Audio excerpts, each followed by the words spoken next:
అలవాట్లని base చేసుకొని మంచి మనిషి చెడ్డ మనిషి అనేది డిఫైన్ చేయడం కరెక్ట్ కాదు. ఆ డ్రెస్సింగ్ విషయంలో మీ dressing no, dressing is nothing but comfort. కాకపోతే ఒక్క విషయం మాత్రం క్లియర్గా నాకు చెప్పాలనిపించింది వెన్ యూ ఆస్క్డ్. చీరలో నో మ్యాటర్ వాట్ ఒద్దిగ్గా ఉండే లక్షణాలు ఎక్కువ ఉన్నాయి. You cover yourself properly and also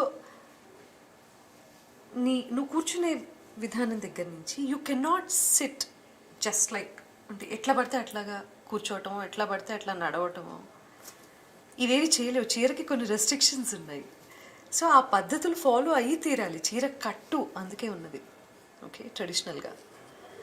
so అందులో ఆటోమేటిక్గా ఒద్దిగ్గా ఉండడం అనే నేచర్ అలవాటు అవుతుంది. ఓకే, ఎక్స్పోజ్ చేస్తే వాళ్ళ దాన్ని అంటే సారీ మీరేం 18+ వర్డ్ వాడలేదు.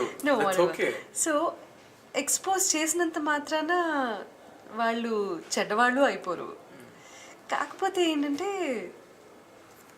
Depends, it's again debatable topic, depends on person to person. నేను అందుకని ఏం చెప్తున్నాను అంటే చీర కట్టుకోవటం అనేది మన దేశానికి అంటే మన దేశంలోనే ఇది ఎంత ఉత్తమమైన విషయం అంటే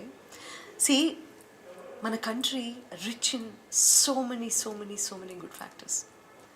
రిలీజియన్ గురించో రాజకీయాల గురించో ఇంకో దాని గురించి మాట్లాడి అనవసరంగా అసలు మన దానిలో ఉన్నటువంటి బ్యూటీ, మన పద్ధతులు, మన ఫుడ్, ఎవ్రీథింగ్ అసలు ఒక మనిషి మనుగడకి ఉపయోగపడేటటువంటి రకరకాల పాయింట్స్